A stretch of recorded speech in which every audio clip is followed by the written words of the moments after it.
शांति 28 अक्टूबर 2024 प्रातः मुरली ओम शांति बाप दादा मधुबन। सुनते हैं आज की साकार मुरली। शिव भगवान वाद, मीठे बच्चे, सतगुरु की पहली पहली श्रीमत है, देही अभिमानी बनो। सतगुरु की पहली पहली श्रीमत है, देही अभिमानी बनो, देह अभिमान छोड़ दो।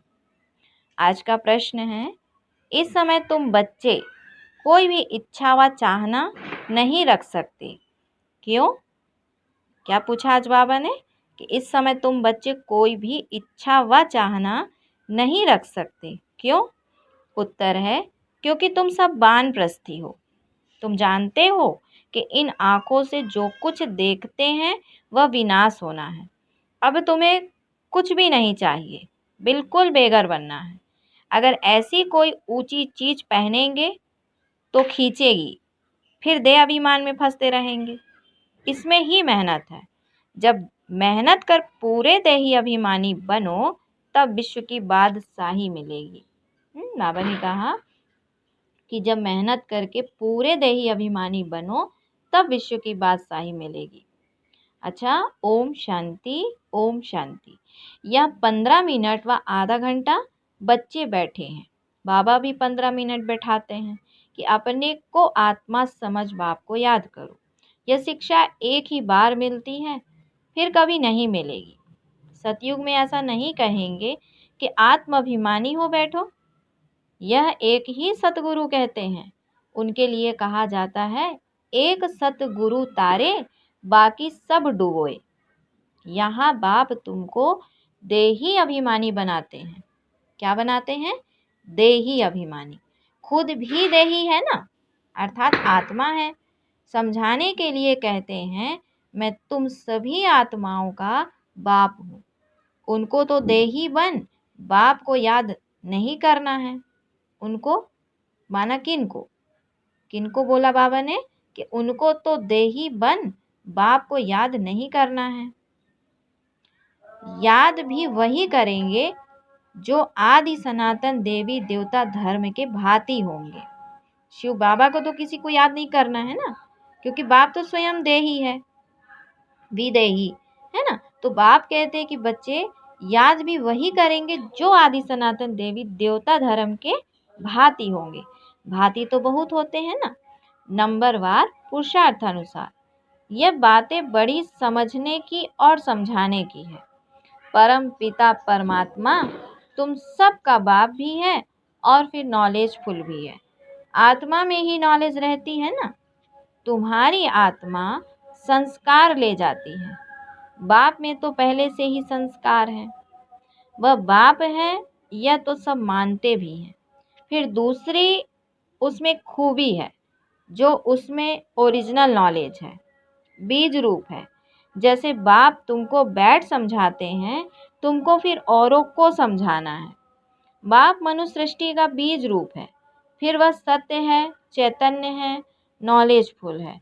उनको इस सारे झाड़ की नॉलेज है और कोई को भी इस झाड़ की नॉलेज है नहीं।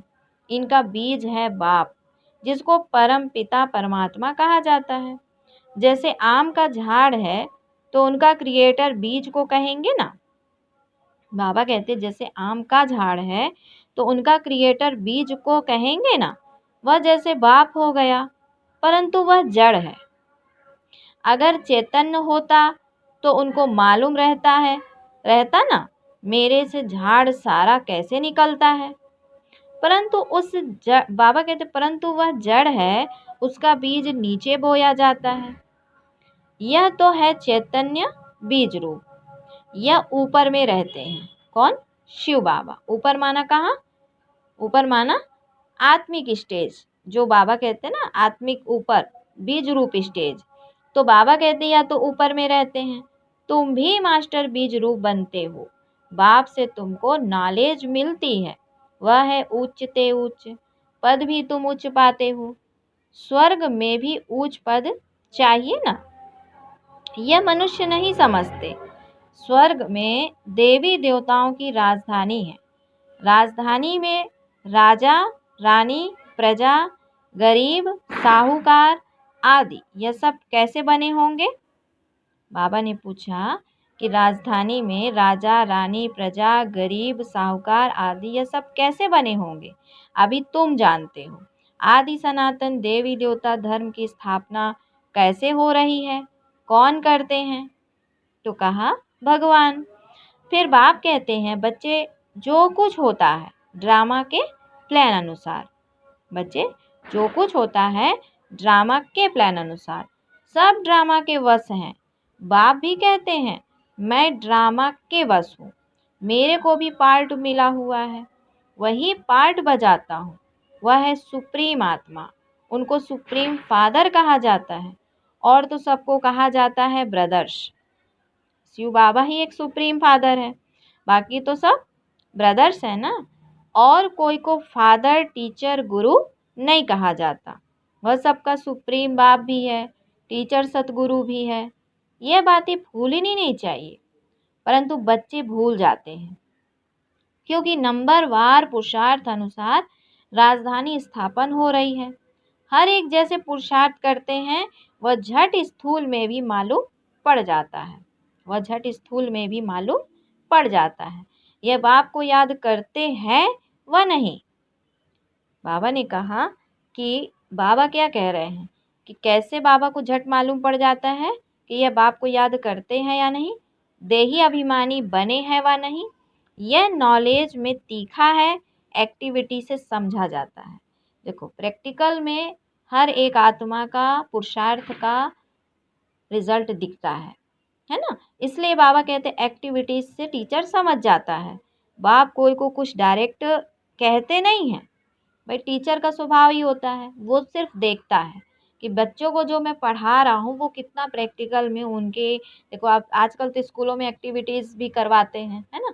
तो बाबा भी ऐसे ही बच्चों को प्रैक्टिकल में देखते हैं कि बच्चे कितना पुरुषार्थ को प्रैक्टिकल में धारण कर रहे हैं। तो बाबा कहते, बाप डायरेक्ट किसी को कुछ कहते नहीं है, फंक ना हो जाए, मतलब नाराज हो जाते हैं ना, अगर डायरेक्ट किसी का नाम लेके बाबा बोलेगा तो गुस्सा हो जाते हैं।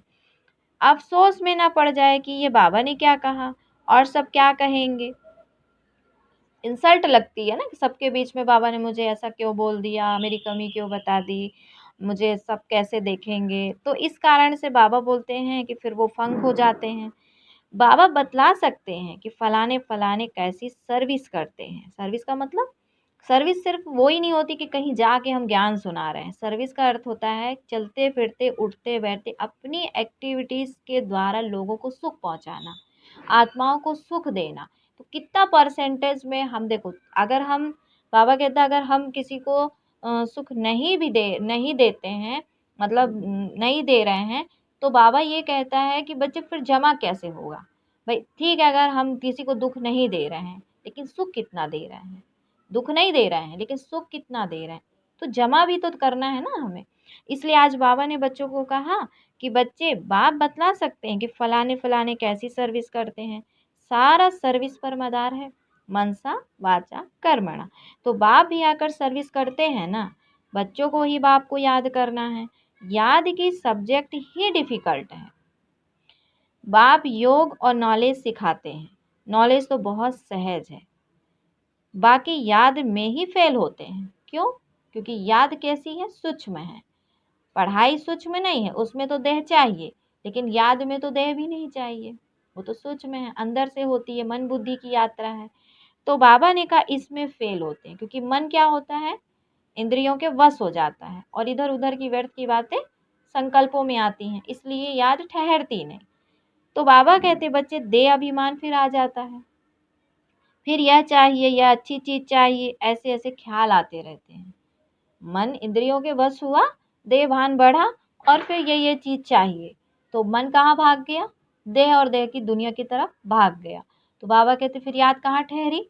इसलिए बाबा ने कहा कि बच्चे, याद में मेहनत है। बाप कहते हैं यहाँ तो तुम वनवास में हो ना, तुमको तो अब वानप्रस्थ में जाना है, फिर कोई भी ऐसी चीज़ नहीं पहन सकते हैं। अगर ऐसी कोई दुनियावी चीज होगी तो खींचेगी, शरीर भी खींचेगा। घड़ी घड़ी दे अभिमान में ले आते हैं, इसमें मेहनत है। मेहनत बिगर विश्व की बादशाही थोड़े ही मिल सकती है। मेहनत भी नंबरवार पुरुषार्थ अनुसार कल्प कल्प करते आए हो, करते रहते हो, रिजल्ट प्रत्यक्ष होती जाएगी। स्कूल में भी नंबरवार ट्रांसफर होते हैं। टीचर समझ जाते हैं फलाने ने अच्छी मेहनत की है, इनको पढ़ाने का शौक है, फीलिंग आती है। उसमें तो एक क्लास से ट्रांसफ़र हो दूसरे में, फिर तीसरे में आ जाते हैं। यहाँ तो एक ही बार पढ़ना है। आगे चल जितना तुम नज़दीक आते जाएंगे उतना सब मालूम पड़ता जाएगा। यह बहुत मेहनत करनी है, जरूर उच्च पद पाएंगे। यह तो जानते हैं कोई राजा रानी बनते हैं, कोई क्या बनते हैं, कोई क्या बनते हैं, प्रजा भी तो बहुत बनती है। सारा एक्टिविटी से मालूम पड़ता है यह देह अभिमान में कितना रहते हैं, इनका कितना लव है बाप से। क्या बोला आज बाबा ने कि बाबा कैसे चेकिंग करता है, सारा एक्टिविटीज प्रैक्टिकल से मालूम पड़ता है कि यह देह अभिमान में कितना रहते हैं, इनका कितना लव है बाप से। लव होगा तो श्रीमत से चलेंगे, लव नहीं होगा तो मन मत और परमत से चलेंगे। तो भाइयों के लव से कुछ मिलता नहीं है, अर्थात बाबा ने कहा कि बाप के साथ ही लव रहना चाहिए, भाई भाई का नहीं। भाइयों के लव से कुछ मिलता नहीं है, आपसी प्यार में कुछ मिलता नहीं है। आत्मिक प्यार और एक होता है दैहिक प्यार। आत्मिक प्यार तो रूहानी प्यार हमारा भाई भाई का है ही, लेकिन कईयों को लगाव भी हो जाता है। तो बाबा कहते हैं इस लगाव वाले प्यार से कुछ नहीं मिलता। वर्षा सबको एक बाप से मिलना है। बाप कहते बच्चे अपने को आत्मा समझ मुझे याद करो तो तुम्हारे पाप कट जाएं। मूल बात ही यह है, याद से ताकत आएगी, दिन प्रतिदिन बैटरी बढ़ती जाएगी, क्योंकि ज्ञान की धारणा होती जाती है ना, तीर लगता जाता है। दिन प्रतिदिन तुम्हारी उन्नति नंबरवार पुरुषार्थ अनुसार होती रहती है। यह एक ही बाप टीचर सतगुरु है जो देही अभिमानी बनने की शिक्षा देते हैं, और कोई दे ना सके। और तो सब है देह अभिमानी। आत्माभिमानी की नॉलेज कोई को मिलती ही नहीं। कोई मनुष्य बाप टीचर गुरु हो ना सके। हर एक अपना अपना पार्ट बजा रहे हैं। तुम साक्षी हो, देखते हो। सारा नाटक तुमको साक्षी हो देखना है, एक्ट भी करना है। बाप क्रिएटर, डायरेक्टर, एक्टर है। शिव बाबा आकर एक्ट करते हैं। क्या बोला आज बाबा ने, शिव बाबा आकर एक्ट करते हैं। सबका बाप है ना, बच्चे अथवा बच्चियां सबको आकर वर्षा देते हैं। एक बाप है, बाकी सब हैं आत्माएं, भाई भाई। वर्षा एक बाप से ही मिलता है। इस दुनिया की तो कोई चीज बुद्धि में याद नहीं आती है। बाप कहते हैं जो कुछ देखते हो यह सब विनाशी है। अभी तो तुमको घर जाना है। वो लोग ब्रह्म को याद करते हैं, गोया घर को याद करते हैं, समझते हैं ब्रह्म में लीन हो जाएंगे। इसको कहा जाता है अज्ञान। मनुष्य मुक्ति, जीवन मुक्ति के लिए जो कुछ कहते हैं वह रॉन्ग, जो कुछ युक्ति रखते हैं वह सब है रॉन्ग। रास्ता राइट तो एक बाप ही बतलाते हैं। बाप कहते हैं हम तुमको राजाओं का राजा बनाता हूँ, ड्रामा प्लान अनुसार। कई कहते हैं हमारी बुद्धि में नहीं बैठता, बाबा हमारा मुख खोलो, कृपा करो। बाबा कहते हैं इसमें बाबा को तो कुछ करने की बात ही नहीं है। मुख्य बात है तुमको डायरेक्शन पर चलना है। बाप का ही राइट डायरेक्शन मिलता है, बाकी सब मनुष्यों के हैं रॉन्ग डायरेक्शन, क्योंकि सब में 5 विकार है ना। नीचे ही उतरते उतरते रॉन्ग बनते जाते हैं। क्या क्या रिद्धि सिद्धि आदि करते रहते हैं, उनमें सुख नहीं है। तुम जानते हो यह सब अल्पकाल के सुख हैं। उनको कहा जाता है काग बिष्टा समान सुख। सीढ़ी के चित्र पर बहुत अच्छी रीति समझाना है और झाड़ पर भी समझाना है। कोई भी धर्म वाले को तुम दिखा सकते हो।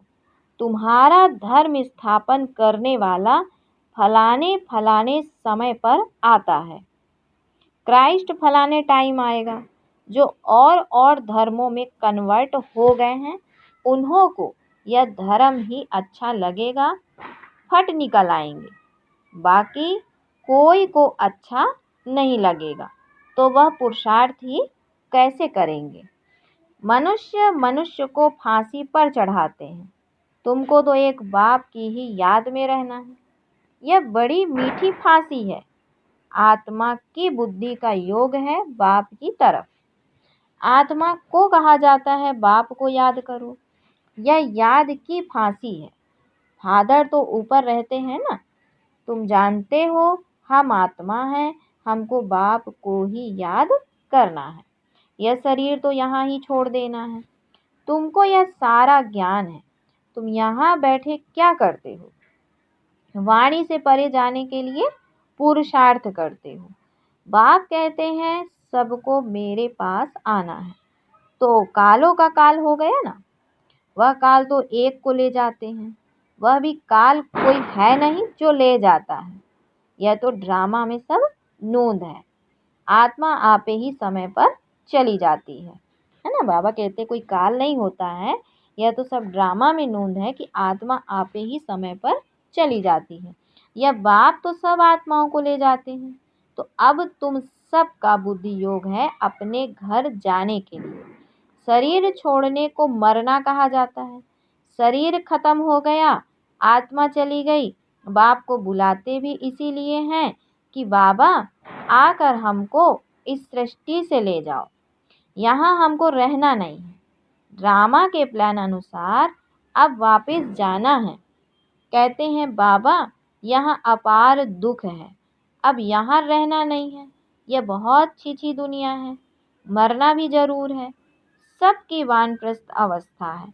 अभी वाणी से परे जाना है। तुमको कोई काल नहीं खाएगा। तुम खुशी से जाते हो। शास्त्र आदि जो भी हैं वह सब भक्ति मार्ग के हैं। यह फिर भी होंगे। ड्रामा की यह बड़ी वंडरफुल बात है। बाबा कहते यह फिर भी यह ड्रामा की यह बड़ी वंडरफुल बात है। यह टेप, यह घड़ी, जो कुछ इस समय देखते हो वह सब फिर होगा। इसमें मूंझने की कोई बात ही नहीं है। वर्ल्ड की हिस्ट्री ज्योग्राफी रिपीट का अर्थ ही है हूबहू रिपीट। अभी तुम जानते हो हम फिर से स्वदेवी देवता बन रहे हैं, वही फिर बनेंगे। इसमें जरा भी फर्क नहीं पड़ सकता है। यह सब समझने की बातें हैं। तुम जानते हो यह बेहद का बाप भी है, टीचर सतगुरु भी है। ऐसा कोई मनुष्य हो ना सके। इनको तुम बाबा कहते हो, प्रजापिता ब्रह्मा कहते हो। यह भी कहते हैं मेरे से तुमको वर्षा नहीं मिलेगा। किसने बोला? प्रजापिता ब्रह्मा के लिए शिव बाबा ने कहा कि ये भी कहते हैं प्रजापिता ब्रह्मा कि मेरे से तुमको वर्षा नहीं मिलेगा। बापू गांधी जी भी प्रजापिता नहीं था ना। बापू गांधी जी भी प्रजापिता नहीं था ना। बाप कहते हैं इन बातों में तो मूंझो मत। बोलो हम ब्रह्मा को भगवान व देवता आदि कहते ही नहीं है। कई लोग बोलते हैं ना ये लोग ब्रह्मा को मानते हैं, ब्रह्मा की फोटो रखते हैं तो ब्रह्मा ही भगवान है। बाबा बोलते उनको बोलो हम ब्रह्मा को भगवान व देवता आदि कहते ही नहीं है। बाप ने बताया है कि बहुत जन्मों के अंत में वानप्रस्थ अवस्था में मैं इनमें प्रवेश करता हूँ। तो प्रवेश करना और उसको भगवान कह देना रथ को, तो बुद्धि चलानी चाहिए ना कि प्रवेश कर रहे हैं जिस रथ में वो भगवान है कि जो प्रवेश कर रहा है कि वो भगवान है। तो बाबा ने कहा इसमें प्रवेश करता हूँ सारे विश्व को पावन बनाने के लिए। तो प्रवेश करने वाला अलग साबित हो रहा है ना, और जिसमें प्रवेश कर रहा है वो भी बता रहा है कि इस रथ में प्रवेश करता हूँ। तो झाड़ में भी दिखाओ, देखो एकदम पिछाड़ी में खड़ा है ऊपर में। अब तो सब तमो प्रधान जड़ जड़ीभूत अवस्था में है ना। झाड़ के चित्र में भी देखा है ब्रह्मा कहाँ खड़े हैं, ब्रह्मा बाबा कहाँ खड़े हैं, यह भी तमो प्रधान में खड़े हैं। वही फीचर्स हैं। इसमें बाप प्रवेश कर इनका नाम ब्रह्मा रखते हैं। ये ब्रह्मा नहीं है, ब्रह्मा नाम रखते हैं, शिव बाबा ने रखा है नाम। नहीं तो तुम बताओ ब्रह्मा नाम कहाँ से आया? क्या ब्रह्मा नाम पहले था? नहीं, पहले नाम क्या था? दादा लेखराज। अब उनके तन में आया शिव बाबा, तो जिसके द्वारा नई सृष्टि की शुरुआत करनी है वो ब्रह्मा माता है। तो माता के द्वारा पिता कार्य करेगा ना, तो सहयोग तो माता का लेगा। तो ब्रह्मा माता के द्वारा शिव बाबा ने आकर सृष्टि का नया सृजन किया, नई दुनिया बनाने का कार्य शुरू किया, फाउंडेशन डाला। तो ब्रह्मा से कौन से बच्चे पैदा हुए? ब्राह्मण आत्माएं पैदा हुई। तो ब्रह्मा ने ब्राह्मणों को रचा। तो बताओ फिर ब्रह्मा नाम कहाँ से आया? यह है पतित, वह है पावन। कौन पतित? यह ब्रह्मा है पतित, और वह शिव है जो निराकार ज्योति बिंदु शिव बाबा है पावन। वह पावन देवता ही फिर 84 जन्म ले पतित मनुष्य बनते हैं। जो भक्ति से सतयुग से देवताएं ही सीढ़ी नीचे उतरते उतरते पावन देवता से ही फिर 84 जन्म ले पतित मनुष्य बनते हैं। यह मनुष्य देवता बनने वाला है। कौन? यह ब्रह्मा। मनुष्य को देवता बनाना यह बाप का ही काम है। यह सब बड़ी वंडरफुल समझने की बातें हैं, है ना? वंडरफुल बातें हैं तो समझने में थोड़ा टाइम तो लगेगा। यह बनते हैं सेकंड में। फिर वह 84 जन्म ले यह बनते हैं। इनमें पाप प्रवेश कर बैठ पढ़ाते हैं। देखो स्पष्ट बाबा बोल रहे हैं, इनमें पाप प्रवेश कर बैठ पढ़ाते। इनमें कौन? ब्रह्मा में, ब्रह्मा बाबा में। और तुम भी पढ़ते हो, इनका भी घराना है ना, लक्ष्मी नारायण, राधे कृष्ण के मंदिर भी हैं। परंतु यह किसको भी पता नहीं कि राधे कृष्ण पहले प्रिंस प्रिंसेस हैं, जो फिर लक्ष्मी नारायण बनते हैं। कब? स्वयंवर के बाद। तो यह बेगर टू प्रिंस बनेंगे। बेगर बना ना लास्ट जन्म में, पतित बना है, एकदम पतित, फिर जाके वो प्रिंस बनेगा। तो प्रिंस सो बेगर बनते हैं। कितनी सहज बात है। 84 जन्मों की कहानी इन दोनों चित्रों में है। यह वह बनते हैं युगल। युगल है इसलिए 4 भुजा देते हैं। प्रवृत्ति मार्ग है ना, लक्ष्मी नारायण। एक सतगुरु ही तुम्हें पार ले जाते हैं। बाप कितना अच्छी रीति समझाते हैं। फिर दैवी गुण भी चाहिए। स्त्री के लिए पति से पूछो, व स्त्री से पति के लिए पूछो तो झट बताएगी। इनमें यह खामियां हैं, इस बात में यह तंग करते हैं, या तो कहेंगे हम दोनों ठीक चलते हैं। कोई किसको तंग नहीं करते, दोनों एक दो के मददगार साथी होकर चलते हैं। कोई एक दो को गिराने की कोशिश करते हैं। बाप कहते हैं इनमें इसमें स्वभाव को अच्छी रीति बदलना पड़ता है। वह सब है आसुरी स्वभाव, देवताओं का होता ही है दैवी स्वभाव। यह सब तुम जानते हो। असुरों और देवताओं की युद्ध लगी नहीं है। असुरों और देवताओं की युद्ध लगी नहीं है। पुरानी दुनिया और नई दुनिया के आपस में मिल कैसे सकते हैं? बाप कहते हैं कि पास्ट बातें जो होकर गई हैं उनको बैठ लिखा है, उनको कहानियां कहेंगे। त्योहार आदि सब यहाँ के हैं, द्वापर से लेकर मनाते हैं। सतयुग में नहीं मनाए जाते। यह सब बुद्धि से समझने की बातें हैं। देह अभिमान के कारण बच्चे बहुत पॉइंट्स भूल जाते हैं। देह अभिमान में क्या होता है? मन कहाँ रहता है? दुनिया में रहता है। दुनिया की चकाचौंध में बुद्धि चलती रहती है। और वही अगर मुरली की तरफ बुद्धि चले, आत्माभिमानी बन के पढ़ाई पढ़े तो मंथन चिंतन चले। तो बाबा कहते हैं कि देह अभिमान के कारण बच्चे बहुत पॉइंट्स भूल जाते हैं। नॉलेज तो बहुत सहज है, 7 रोज में सारी नॉलेज धारण हो सकती है। पहला टेंशन चाहिए याद की यात्रा पर। अच्छा, फिर बाबा ने बच्चों को याद प्यार दिया कि मीठे मीठे सिकिलधे बच्चों प्रति माता पिता बाप दादा का याद प्यार और गुड मॉर्निंग। रूहानी बाप की रूहानी बच्चों को नमस्ते। हम रूहानी बच्चों की रूहानी माता पिता बाप दादा को याद प्यार गुड मॉर्निंग और नमस्ते। फिर सुनते हैं आज की धारणा के लिए मुख्य सार। आज बाबा बोले कि इस बेहद नाटक में एक्ट करते हुए सारे नाटक को साक्षी होकर देखना है। इसमें मूंझना नहीं है। इस दुनिया की कोई भी चीज़ देखते हुए बुद्धि में याद ना आए। इस बेहद नाटक में एक्ट करते हुए सारे नाटक को साक्षी होकर देखना है। इसमें मूंझना नहीं है। इस दुनिया की कोई भी चीज़ देखते हुए बुद्धि में याद ना आए। फिर दूसरा पॉइंट है, अपने आसुरी स्वभाव को बदल दैवीय स्वभाव धारण करना है। एक दो का मददगार होकर चलना है, किसी को तंग नहीं करना है। फिर आज बाबा बच्चों को वरदान देते हैं, स्वयं में सर्व शक्तियों को इमर्ज रूप में अनुभव करने वाले सर्व सिद्धि स्वरूप भव। स्वयं में सर्व शक्तियों को इमर्ज रूप में अनुभव करने वाले सर्व सिद्धि स्वरूप भव।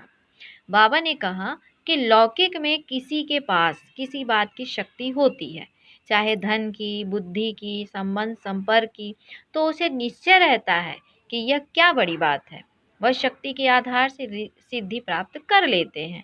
आपके पास तो सभी शक्तियां हैं, अविनाशी धन की शक्ति सदा साथ है, बुद्धि की भी शक्ति है, तो पोजीशन की भी शक्ति है, सर्व शक्तियां आप में हैं। इन्हें सिर्फ इमर्ज रूप में अनुभव करो तो समय पर विधि द्वारा सिद्धि प्राप्त कर सिद्धि स्वरूप बन जाएंगे। शक्तियां सब हैं लेकिन इमर्ज नहीं रहती। बाबा कहते इमर्ज रखो उन्हें। जब अपनी सीट पर सेट रहोगे ना तो सारी शक्तियां दासी बन के सेवा करेंगी। अच्छा, आज इस स्लोगन में दिया बाबा ने कि मन को प्रभु की अमानत समझकर उसे सदा श्रेष्ठ कार्य में लगाओ। मन को प्रभु की अमानत समझकर उसे सदा श्रेष्ठ कार्य में लगाओ। अच्छा, ओम शांति, ओम शांति। शुक्रिया बाबा, शुक्रिया।